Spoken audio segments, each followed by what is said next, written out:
Madam, जब कोई और सस्पेक्ट नहीं है और वासिफ के खिलाफ कोई एविडेंसेस भी नहीं है, तो क्या इसकी बेस पर कोर्ट अपना वर्डिक्ट दे सकती है? हाँ, अगर हमारे पास कोई काउंटर एविडेंस नहीं हुए तो कोर्ट उन्हीं एविडेंस पर रिलाई करेगी जो प्रोसिक्यूशन ने पेश किए हैं। हमें काउंटर एविडेंस ढूंढने हैं, लेकिन मसला ये है कि मुझे अभी तक इस गुत्थी का कोई सिरा ही नहीं आता। हमें ये देखना है कि शराजी के रास्ते से हटने से किस किस को फ़ायदा हो सकता था।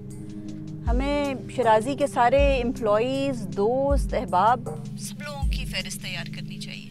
लेकिन मैडम, इस तरह तो बहुत लंबी लाइन लग जाएगी। हम किस किस को चेक करते फिरेंगे? करना तो है ना, अगली हेयरिंग सिर्फ 10 दिन के बाद है। We only have 10 days। ठीक है, गुड लक, बाय। ये देखिएगा, दो स्केचेस हैं।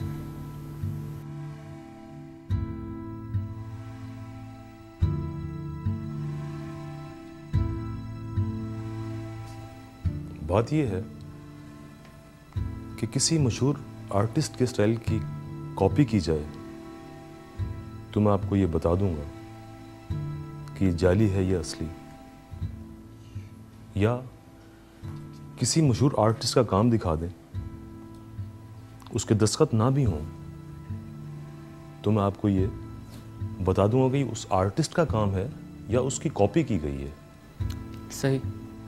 लेकिन वासिफ तैमूर नामी किसी आर्टिस्ट को मैं नहीं जानता, इसलिए मैं ये नहीं बता सकता कि ये स्केचेस उसके हैं या किसी और के। लेकिन रमजी साहब, आप ऐसे आर्टिस्ट को तो जानते होंगे जो बड़े आर्टिस्टों का काम कॉपी करते हैं। देखें, फेक वर्क बहुत हो रहा है, जाली काम बिकता भी है। सादिकैन, इकबाल मेहदी ये तो कब्रों में भी तस्वीरें बना रहे होंगे। लेकिन कुछ बासलाहियत आर्टिस्ट ऐसे हैं जो किसी वजह से अपना नाम पैदा नहीं कर सके।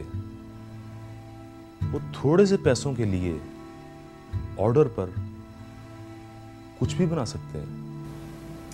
ठीक है, तो रमजी साहब, आप ऐसे आर्टिस्ट का नाम और पता बता सकते हैं? हाँ, सिकंदर नामी एक आर्टिस्ट को मैं जानता हूं। ये शायद आपकी कुछ मदद कर सके। आप उसका एड्रेस दें, मैं जाके पता करता हूँ। ठीक, बिल्कुल ठीक। अब मिलें उससे। ठीक। ये हैं वो स्केचेस आपके हैं ये? यार, मैं इतना काम करता हूँ, मुझे ये याद ही नहीं रहता ये मैंने किसके लिए बनाया है। मतलब मैं इस वक्त आपकी कोई... ज़रा गौर से एक दफ़ा फिर देखिए, कॉमिक स्टाइल के स्केचेस आपके हाथ के नहीं हैं। यार, अभी कुछ अर्से पहले मेरे पास एक साहब आए थे, वो मुझे चंद स्केचेस दे के गए थे। मैं अपने पास चेक कर लेता हूँ, हो सकता है शायद मेरे पास कोई चीज़ आपको मिल जाए। आप देखें।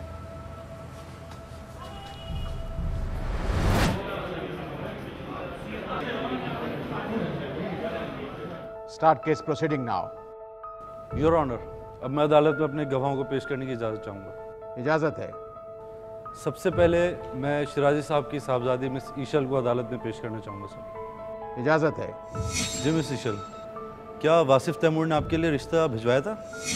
जी, भिजवाया था। कैसा आदमी है ये? बहुत भरोसा करते थे मेरे पापा इस शख्स पे, और मैं भी इसको बहुत अच्छा इंसान समझती थी। But now I hate this man.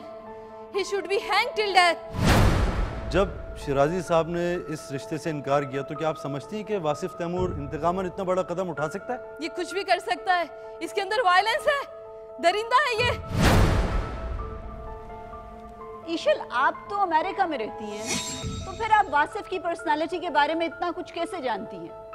America तो हम 1 साल पहले ही शिफ्ट हुए, उससे पहले तो हम पाकिस्तान में ही थे। मैं अक्सर आती जाती रहती थी ऑफिस।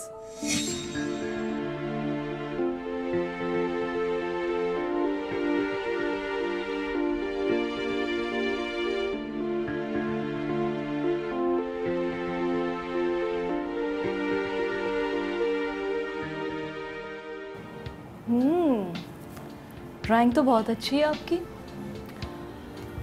लेकिन आप ये वेपन ही क्यों ड्रॉ करते हैं? आई डोंट नो, बचपन से ही मुझे खंजर, बंदूक और तलवार अच्छे लगते हैं। आपको आर्मी में जाने का शौक था? आर्मी में तो नहीं, मैं शिकारी बनना चाहता था। शिकार करने में जो मज़ा आता है वो बयान नहीं किया जा सकता। किसका शिकार करना चाहते हैं आप? शायद आपका। Excuse me. जस्ट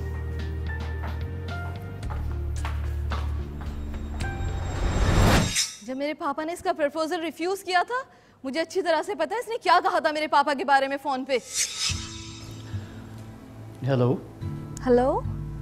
हाँ सॉरी ईशल, मैंने आपको डिस्टर्ब तो नहीं किया? वासिफ बात कर रहा हूँ। नहीं नहीं, ऐसी तो कोई बात नहीं है, मैं तो घर पर ही थी। अच्छा वो मुझे कुछ पूछना था आपसे। मैंने मामा को भेजा था आपके घर, तो आपको बुरा तो नहीं लगा? नहीं, बुरा लगने वाली क्या बात है इसमें? अच्छा ये बताएं कि आपने रिफ्यूज़ किया या शिराजी साहब ने? इनफैक्ट पापा ने तो मुझसे कुछ पूछा ही नहीं था। अच्छा, अगर वो आपसे पूछते तो आपका जवाब क्या होता? देखिए वासिफ साहब, मैंने इस मामले में कुछ सोचा नहीं है और मैं कुछ कह भी नहीं सकती, क्योंकि मेरी सारी तवज्जो फ़िलहाल मेरी स्टडीज़ पर है। तो मुझ में क्या ख़राबी है? अरे वासिफ साहब, आप में कोई ख़राबी नहीं है, बस आप इस बात को भूल जाइए। मैं नहीं भूल सकता। शिराजी साहब ने अच्छा नहीं किया मेरे साथ, वो यकीनन नुकसान में रहेंगे।